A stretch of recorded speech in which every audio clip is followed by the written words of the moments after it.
आज के वीडियो में हम लेकर आ चुके हैं यहाँ पर खान जीएस यानी खान सर के द्वारा तैयार किए गए इकोनॉमिक्स का यह नोट्स है, जो कि सभी प्रकार के एग्ज़ाम के लिए बहुत ही इम्पोर्टेंट है। बिहार पुलिस हो, दरोगा हो और एसएससी किसी भी एग्ज़ाम हो, सब के लिए जो है इकोनॉमिक्स एक रहता है।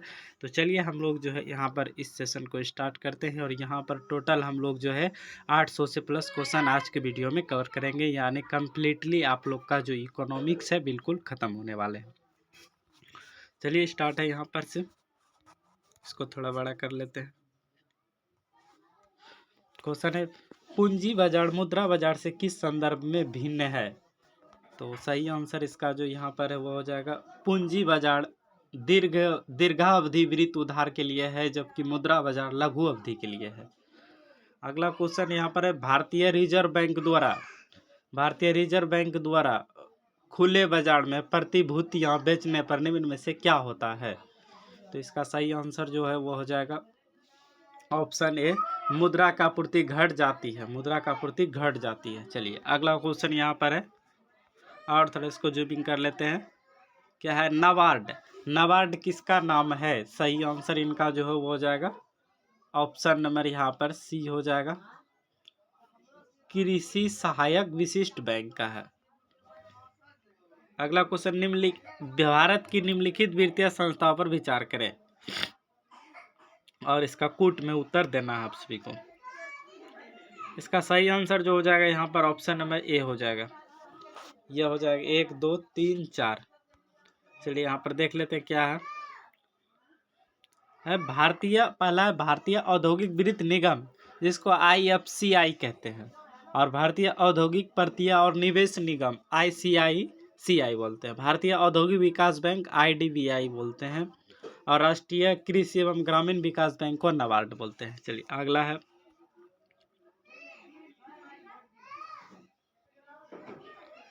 किसी बैंक और अबैंकिंग वित्तीय संस्था के बीच अंतर यह है। इसका राइट आंसर यहाँ पर ऑप्शन नंबर जो बी है बिल्कुल राइट हो जाएगा। मतलब कि बैंक अपने ग्राहकों को पूरी श्रृंखला के साथ वित्त संबंधी अनेक क्रियाकलापों में संलग्न होता है, जबकि अवैध बैंकिंग वित्तीय संस्था का मुख्य बड़े उद्यमी को सावधानी पूर्वक सर्वाधिक ऋण आवश्यकता से संबंधित होता है। अगला यहाँ पर चलिए इसको आगे करते हैं। यहाँ पर हाँ, यहाँ से आ गया, भारतीय रिजर्व बैंक का लेखा वर्ष है। तो भारतीय रिजर्व बैंक का जो लेखा वर्ष है वह है यहाँ पर हो जाएगा जून जुलाई हो जाएगा, ऑप्शन बी हो जाएगा। अगला क्वेश्चन यहाँ पर है कि निम्नलिखित बैंकों का राष्ट्रीयकरण कब किया गया, सुमेलित करें। तो यहाँ पर सुमेलित करके आप सभी को अभी दिखाया जाएगा, अच्छे से देखिएगा आप लोग। तो देखिए, भारतीय रिजर्व बैंक जो RBI है, इनका जो राष्ट्रीयकरण किया गया, यह किया गया यहाँ पर 1949 में। कब किया गया है? भारतीय रिजर्व बैंक RBI का राष्ट्रीयकरण 1949 में किया गया है, भारतीय रिजर्व बैंक का। अब भारतीय जीवन बीमा निगम यानी LIC का जो राष्ट्रीयकरण किया गया है, LIC का जो राष्ट्रीयकरण किया गया है, LIC का जो राष्ट्रीयकरण किया गया है वह किया गया है यहाँ पर 1956 में। कब किया गया? 1956 में। और भारतीय रिजर्व बैंक का 1949। भारतीय साधारण बीमा निगम, इनका जो हो जाएगा वो हो जाएगा 1972। और 14 बैंकों का राष्ट्रीयकरण कब किया गया है? तो 1969। इसका आप लोग स्क्रीनशॉट जरूर ले लें। चलिए आगे हम लोग करेंगे क्वेश्चन। अगला है, भारतीय रिजर्व बैंक द्वारा नगद आरक्षण अनुपात को बढ़ाने पर निम्न में से क्या प्रभाव पड़ता है? इसका ऑप्शन बी हो जाएगा, मुद्रा आपूर्ति घट जाती है। अगला क्वेश्चन यहाँ पर है,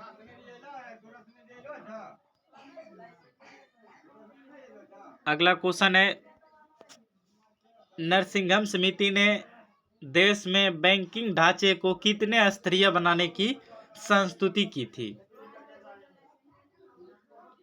तो राइट आंसर नो का जो हो जाएगा वो हो जाएगा ऑप्शन नंबर सी 4 हो जाएगा। अगला क्वेश्चन यहाँ पर है, भारतीय रिजर्व बैंक से संबंधित निम्नलिखित कथनों का अध्ययन कीजिए तथा नीचे दिए गए कूट से सही उत्तर का चयन कीजिए। यह शीर्ष बैंक है, यह मुद्रा आपूर्ति को नियमित करता है, यह व्यापारिक घरानों को ऋण प्रदान करता है, या नाबार्ड के कार्यों का पर्यवेक्षण करता है। सही उत्तर का चयन करना है। इनका सही आंसर जो हो जाएगा यहाँ पर 1, 2 और 4 सही है, मतलब 1, 2 और यह जो है सही है, उसके बाद ये सब गलत है।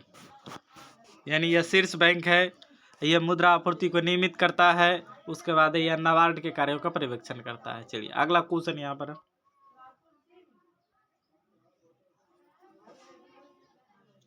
अगला क्वेश्चन, देश का सबसे बड़ा वाणिज्य बैंक कौन सा है? देश का सबसे बड़ा वाणिज्य बैंक कौन सा है?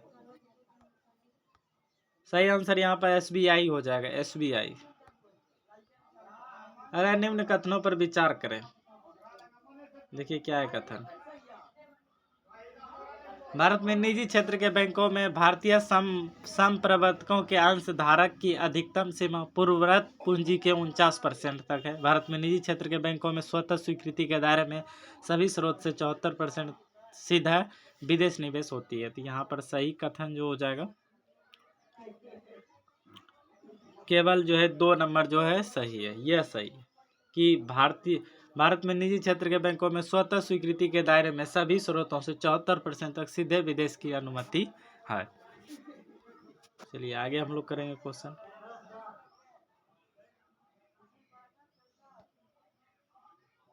यहाँ पर आ चुका है, सूची 1 को सूची 2 के साथ सुमेलित कीजिए और सूचियों के नीचे दिए गए कूट का प्रयोग सही उत्तर के लिए कीजिए। तो यहाँ पर 13 का जो आंसर है, देखिए क्या हो जाएगा, मिलान करके आप सभी को दिखाते हैं। रिजर्व बैंक ऑफ इंडिया जो है, रिजर्व बैंक ऑफ इंडिया, यह जो हो जाएगा मुद्रा का नियमन परिषद है। क्या है? नियमन परिषद है मुद्रा का। उसके बाद यहाँ जो प्लानिंग बोर्ड है, प्लानिंग बोर्ड वह जो हो जाएगा वो हो जाएगा, प्लानिंग बोर्ड जो है वह योजना विकेंद्रीकरण है। क्या है? योजना विकेंद्रीकरण। क्या है? योजना विकेंद्रीकरण। उसके बाद है राष्ट्रीय विकास परिषद।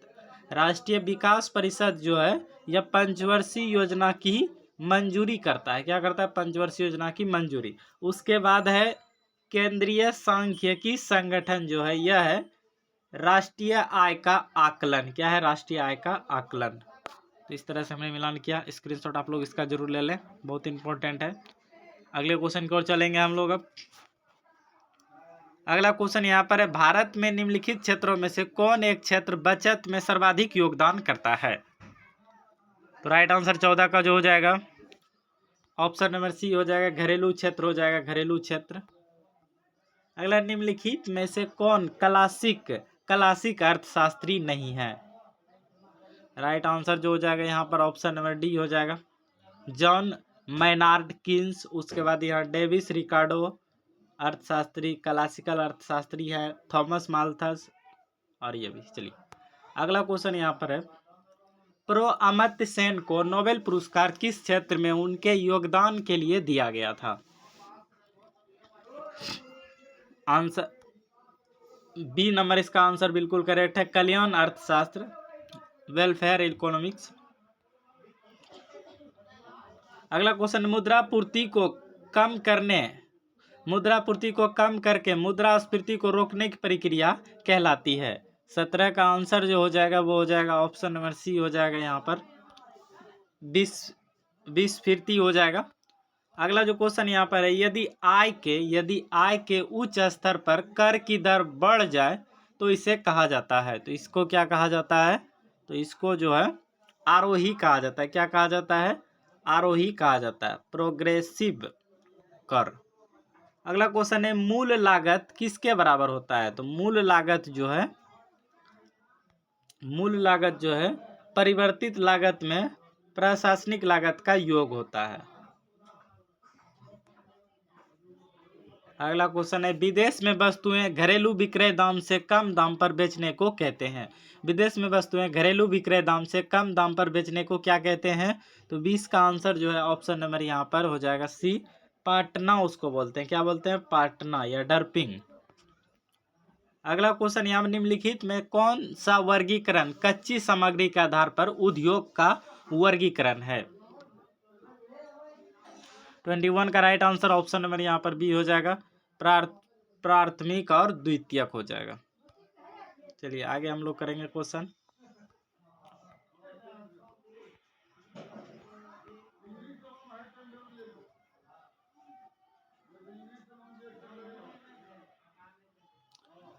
चलिए अगला क्वेश्चन है, दीर्घकालीन राजकोषीय नीति में किसकी स्थिरता बनाए रखने का प्रस्ताव होता है? 22 का आंसर जो हो जाएगा यहाँ पर ऑप्शन सी हो जाएगा, कर राजस्व का राष्ट्रीय आय के साथ अनुपात। अगला, निवेश और बचत को बराबर रखने के लिए किसके स्तर में परिवर्तन किया जाता है? तो इसका आंसर जो हो जाएगा यहाँ पर ऑप्शन नंबर डी हो जाएगा, आय। अगला है, दीर्घकालीन गतिहीनता का अर्थ है।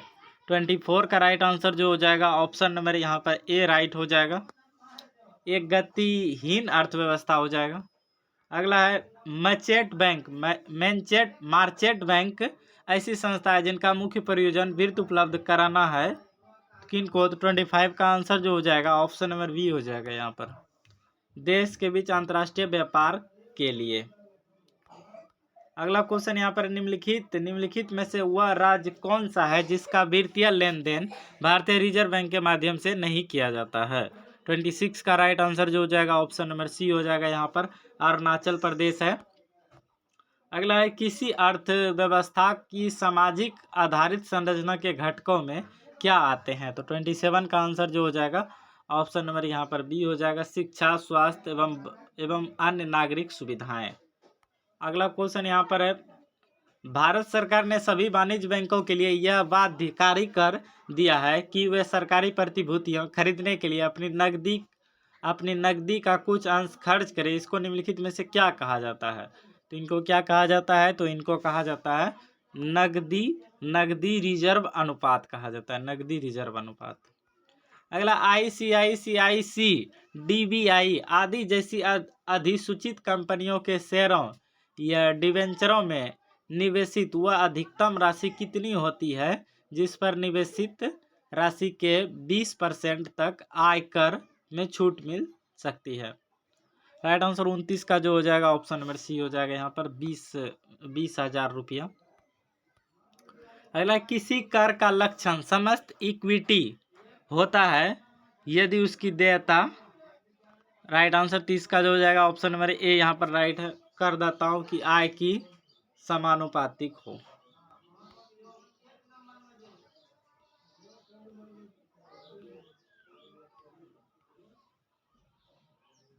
चलिए अगला क्वेश्चन यहाँ पर है, यदि मांग में परिवर्तन के कारण मांग वक्र दाईं ओर पहली वाली कीमत पर पहुंच जाए तो मांग की गई मात्रा होगी। तो 31 का राइट आंसर जो हो जाएगा यहाँ पर 31 का ऑप्शन नंबर बी हो जाएगा, बढ़ जाएगी। अगला क्वेश्चन है, पूंजी की सीमांत उत्पादिता होती है। 32 का आंसर ऑप्शन नंबर ए हो जाएगा यहाँ पर, यह निवेश पर प्रतिफल की प्रत्याशित दर है। अगला, निम्नलिखित में से किस अधिनियम नीति के तहत BIFR की स्थापना की गई थी?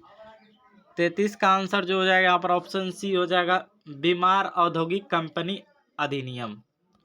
अगला, भारतीय रिजर्व बैंक बार विभिन्न अनुपातों दरों में परिवर्तन करता रहता है, ऐसा किया जाता है। तो राइट आंसर 34 का जो हो जाएगा वो हो जाएगा ऑप्शन नंबर यहाँ पर डी हो जाएगा, 1 2 3 सभी। 1 2 3 सभी मतलब कि मुद्रास्फीति नियंत्रण करने के लिए, और उसके बाद है यह सुनिश्चित करने के लिए कि बाजार मूल्य न गिरे, उसके बाद है यह सुनिश्चित करने के लिए कि जनता के धन की कीमत पर बैंक अत्यधिक धनार्जन न करे। चलिए अगला, देश का ऋण स्तर FDI से कैसे प्रभावित होता है? राइट आंसर गिरावट आती है। निम्नलिखित में से कौन सा विश्व व्यापार में गैर सीमा शुल्क अवरोध नहीं है? 36 का सी है। आयात शुल्क की दर एकरूपता से निर्धारण। भारत में ऋण नियंत्रक के रूप में कौन काम करता है? भारत में ऋण नियंत्रक के रूप में भारतीय रिजर्व बैंक काम करता है, भारतीय रिजर्व बैंक, आरबीआई। और आरबीआई का राष्ट्रीयकरण कब किया गया है? तो आरबीआई का राष्ट्रीयकरण जो है 1949 ईस्वी को किया गया है और इसकी स्थापना जो है 1935 में हुआ है। अगला है, भारत में रुपया चालू खाते पर मुक्त रूप से परिवर्तनीय मुद्रा कब बना था? यह बना था 1994 में। अगला, सकल राष्ट्रीय उत्पाद यानी जीएनपी तथा कुल राष्ट्रीय उत्पाद एनएनपी के बीच अंतर किसके बराबर होता है?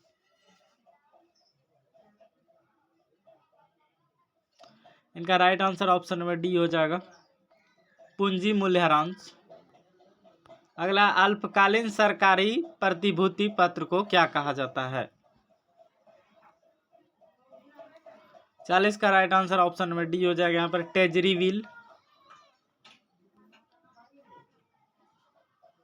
कीमत सिद्धांत को भी कहा जाता है क्या?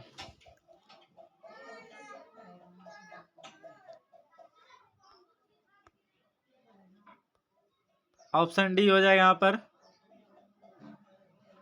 व्यष्टि अर्थशास्त्र हो जाएगा।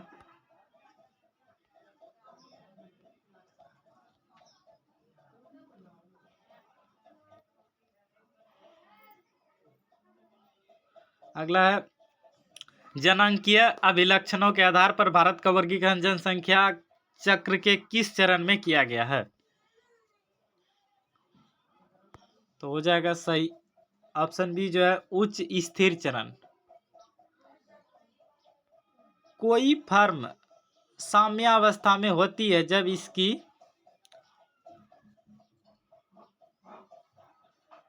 इसकी जो है सीमांत लागत सीमांत आय के बराबर होता है, यही हो जाएगा।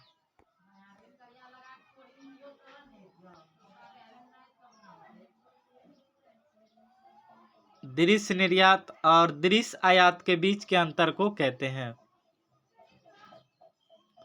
तो इनको जो है व्यापार शेष बोलते हैं, व्यापार शेष इनको बोलते हैं, व्यापार शेष। भारत में पीत क्रांति का संबंध किससे है? भारत में पीत क्रांति का संबंध किससे है? तिलहन के उत्पादन से, तिलहन के उत्पादन से। भारत में पीत क्रांति का संबंध किससे है? तो तिलहन के उत्पादन से है, तिलहन के उत्पादन से पीत क्रांति। अगला, संतुलन स्तर बिंदु वह है जहां, संतुलन बिंदु वह है जहां सीमांत आय सीमांत लागत के बराबर हो। संतुलन स्तर बिंदु वह है जहां पर कि सीमांत आय और सीमांत लागत के बराबर हो। अगला, भारत में नोट जारी करने की कौन सी प्रणाली अपनाई जाती है? भारत में नोट जारी करने की कौन सी प्रणाली अपनाई जाती है?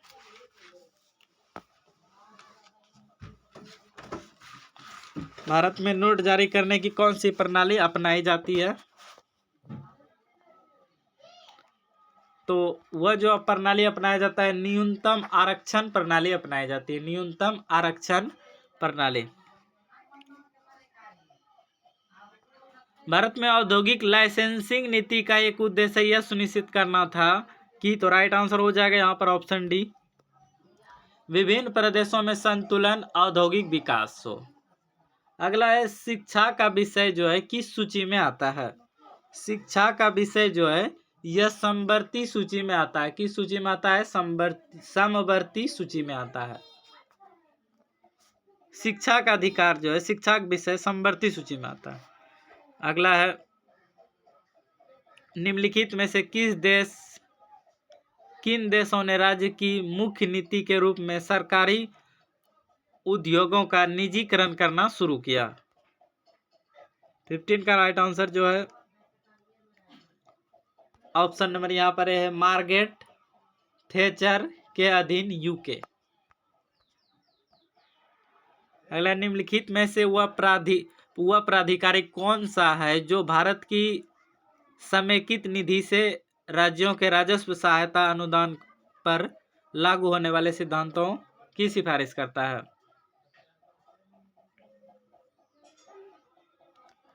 राइट आंसर यहाँ पर वित्त आयोग है। अगला, विशेष आहार अधिकार की सुविधा किसमें उपलब्ध है? राइट आंसर यहाँ पर ऑप्शन नंबर 52 का ये हो जाएगा, अंतर्राष्ट्रीय मुद्रा कोष IMF। आगे करेंगे क्वेश्चन। अगला क्वेश्चन है, किसी देश का जीवन स्तर किससे जाना जाता है? किसी देश का जीवन स्तर जो है वह प्रति व्यक्ति आय से जानी जाती है। किससे जाना जाता है? किसी देश का जीवन स्तर किससे जाना जाता है? प्रति व्यक्ति आय से जाना जाता है। अगला, तारापुर समिति की अनुशंसा थी कि पूंजी लेखे को परिवर्तित बनाने के पूर्व 3 वर्ष के लिए आस्फीति की दर को घटाने की सीमा होनी चाहिए। 54 का आंसर जो हो जाएगा 54 का वो हो जाएगा ऑप्शन नंबर यहाँ पर ए हो जाएगा 3 से 5%। अगला है सार्वजनिक ऋण पर ब्याज किसका भाग है? राइट आंसर हो जाएगा राष्ट्रीय आय का। अगला है, विश्व बैंक सामान्यतः डैश देता है। तो विश्व बैंक सामान्यतः क्या देता है? तो 56 का राइट आंसर जो हो जाएगा यहाँ पर ऑप्शन डी हो जाएगा, मध्य एवं दीर्घकालीन ऋण देता है। अगला है, विश्व बैंक द्वारा दिए गए संरचनात्मक समायोजन ऋण डैश होते हैं। तो 57 का आंसर जो हो जाएगा यहाँ पर ऑप्शन नंबर डी हो जाएगा, पूंजी प्रधान उद्योग को प्रोत्साहित करने के लिए। अगला, अंत्योदय कार्यक्रम किससे संबंधित है? तो अंत्योदय कार्यक्रम जो है यह जो है गरीबों में भी निम्न गरीबों का उत्थान है।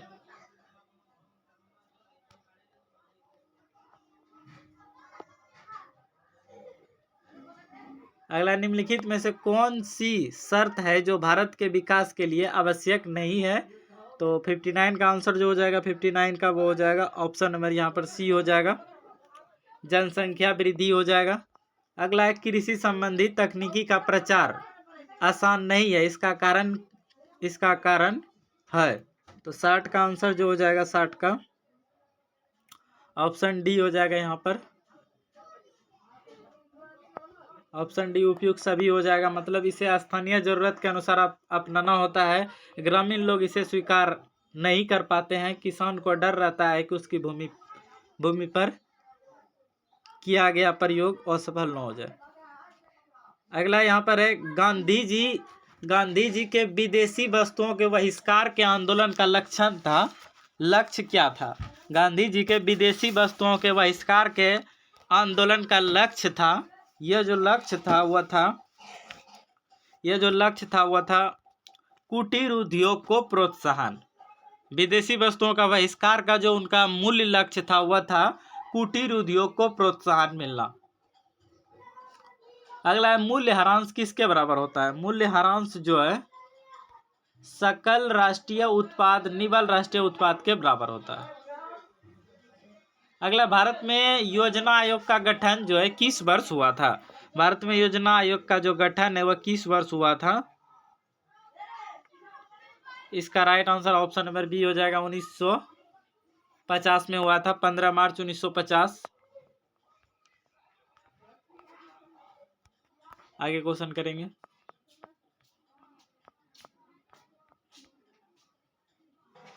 निम्नलिखित में से कौन सा एक साधक केंद्र सरकार के राजस्व का स्रोत नहीं है?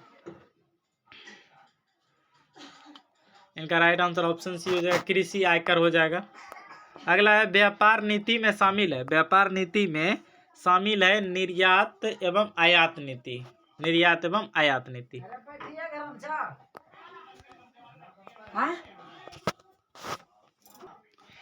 अगला क्वेश्चन है, किसने कहा था अर्थशास्त्र धन का विज्ञान है? किसने कहा था? तो सही आंसर 66 का जो हो जाएगा ऑप्शन सी हो जाएगा, एडम स्मिथ ने कहा था कि अर्थशास्त्र धन विज्ञान है।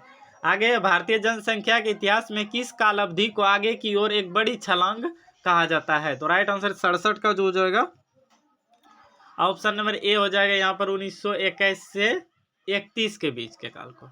अगला है भारत में हरित क्रांति का एक और नाम है। भारत में हरित क्रांति को एक और नाम किस नाम से जाना जाता है? तो वह हो जाएगा कृषि क्रांति के नाम से जाना जाता है। भारत में हरित क्रांति के एक अन्य नाम जो है कृषि क्रांति के नाम से जाना जाता है। अगला है मांग का एक सामान्य नियम है, मांगी गई मात्रा बढ़ती है। 69 का आंसर जो हो जाएगा यहाँ पर ऑप्शन ए हो जाएगा, कीमत घटने के साथ। अगला, यदि कोई देश उपभोक्ता वस्तु को छोड़कर और कोई उत्पादन नहीं करता है तो इसका राइट आंसर जो हो जाएगा 70 का ऑप्शन सी हो जाएगा यहाँ पर। तो वह शीघ्र ही गरीब बन जाएगा यदि उसका विदेश व्यापार नहीं होगा। अगला, बहुराष्ट्रीय फर्म क्या होता है? 71 का राइट आंसर जो हो जाएगा ऑप्शन नंबर यहाँ पर बी हो जाएगा। अनेक देशों में प्रचलित एक कंपनी होती है बहुराष्ट्रीय कंपनी, उसी को बोलते हैं। अगला है, वास्तविक सकल घरेलू उत्पाद को डैश मापा जाता है, किसके द्वारा मापा जाता है? 72 का राइट आंसर जो हो जाएगा ऑप्शन नंबर यहाँ पर बी हो जाएगा, स्थिर दामों पर। अगला, निम्नलिखित में कौन सा राष्ट्रीय आय का अंग नहीं है? 73 का राइट आंसर जो हो जाएगा ऑप्शन नंबर यहाँ पर बी हो जाएगा, अंतरण भुगतान को।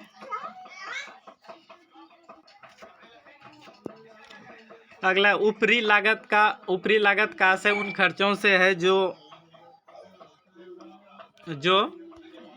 परिवहन के लिए किए जाए। अगला, उत्पादन फलन का अभिप्राय क्या होता है? उत्पादन फलन का जो अभिप्राय होता है वह होता है भौतिक आगत तथा भौतिक निर्गत के बीच संबंधित।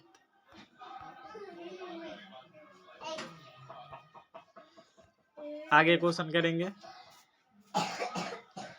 निम्नलिखित में से कौन सा प्रत्यक्ष कर का उदाहरण नहीं है? निम्नलिखित में से कौन सा प्रत्यक्ष कर का उदाहरण नहीं है? 76 का राइट आंसर यहाँ पर बिक्री कर हो जाएगा, यह जो है प्रत्यक्ष कर नहीं है। अगला, मुद्रा का निम्नलिखित में से कौन सा मुख्य कार्य है?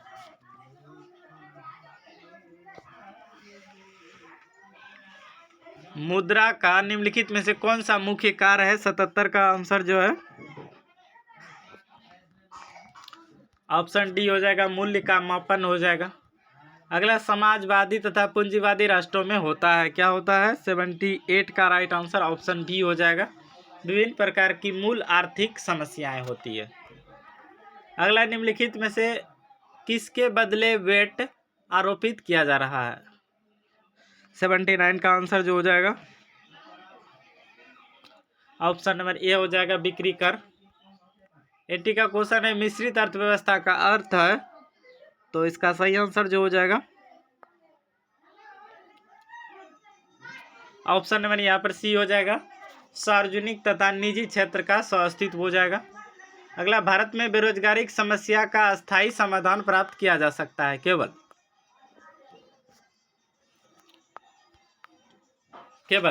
यानी बालिकाओं को शिक्षा के द्वारा उच्च आर्थिक वृद्धि, प्रौढ़ महिलाओं द्वारा आर्थिक गतिविधि में उपयुक्त सभी हो जाएगा, उपयुक्त सभी आंसर है। अगला, अंतर्राष्ट्रीय मुद्रा कोष सदस्य देश की सहायता करता है। 82 का right answer option number A हो जाएगा, यहाँ पर उनके भुगतान संतुलन में उनकी लघु और सामान्य अवस्था अवधि के दौरान। अगला, निम्नलिखित में से राज्य कर कौन सा नहीं है? 83 का राइट आंसर ऑप्शन डी हो जाएगा, संपत्ति कर जो हो जाएगा। अगला, भारत में उच्च जन्म दरों का कारण डैश है। 84 का आंसर जो हो जाएगा वो हो जाएगा ऑप्शन नंबर यहाँ पर डी हो जाएगा, उपयुक्त सभी हो जाएगा। शिक्षा की कमी, संयुक्त परिवार प्रथा, सामाजिक अंधविश्वास। जनसंख्या जन्म दर किस पर मापी जाती है? तो यह 1000 पर मापी जाती है। अगला है, सेबी संबंधित है, 86 का आंसर जो है ऑप्शन नंबर बी हो जाएगा, securities and exchange board of India. अगला, भारत में 1 रुपये के नोट निम्नलिखित के द्वारा जारी किया जाता है। भारत में 1 रुपये का जो भारत में 1 रुपये का जो नोट है यह जो है भारत सरकार तैयार करता है। भारत में 1 रुपये का नोट जो है किसके द्वारा जारी किया जाता है? तो भारत सरकार के द्वारा। भारत सरकार के द्वारा 1 रुपये का नोट जारी किया जाता है। अगला है रुपए की परिवर्तनीयता संबंधित। परिवर्तनीयता का मतलब है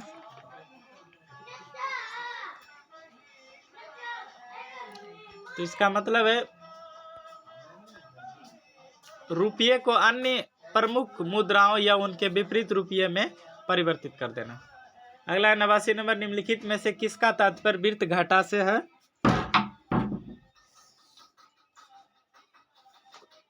तो सही आंसर 89 का जो हो जाएगा ऑप्शन नंबर यहाँ पर डी हो जाएगा, बजट घाटा से। अगला मुद्रास्फीति कुछ कारकों से उत्पन्न होती है।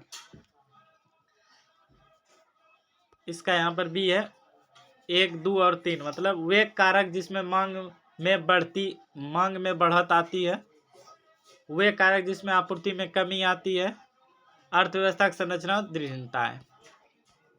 मुद्रास्फीति सिद्धांत तब उत्पन्न होता है जब मुद्रा की विनिमय दर गिर जाती है। अगला, भारतीय मुद्रा कहाँ ग्राह्य है? भारतीय मुद्रा कहाँ एक्सेप्टेड है? तो यह जो हो जाएगा 92 का, यह जो है नेपाल में ग्राह्य है, नेपाल में रुपया चलता है। अगला, भारत के योजना आयोग ने वित्तीय क्षेत्र में सुधार हेतु 12 सदस्य की कमेटी का गठन किसके अध्यक्ष हैं? इसका सी हो जाएगा रघुराम जी राजन।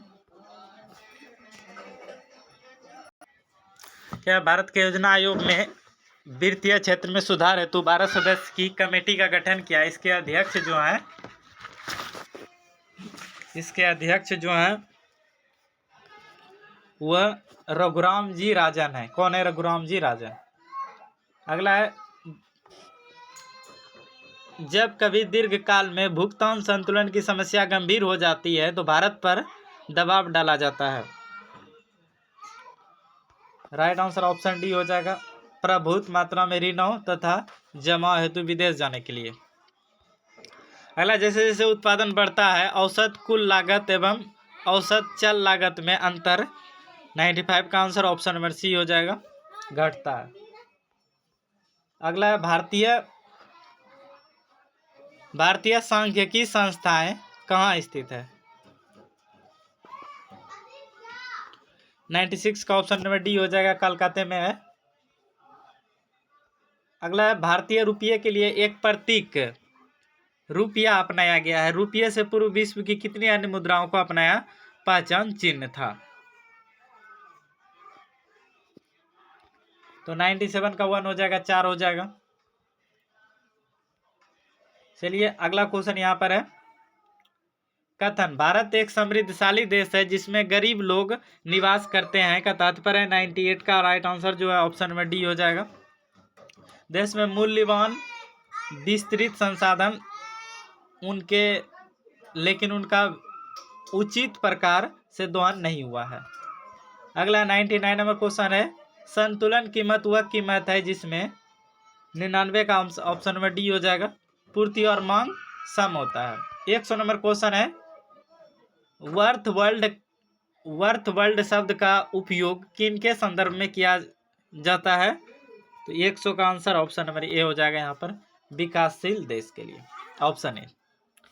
तो इस वीडियो को हम लोग यहीं पर एंड करेंगे। उसके बाद जो है कि इसका नेक्स्ट पार्ट आप लोग को जो है कि नेक्स्ट वीडियो में देखने को मिलेगा, क्योंकि काफ़ी समय हो जाने के बाद जो है बोर फील महसूस आप लोग भी कर सकते हैं।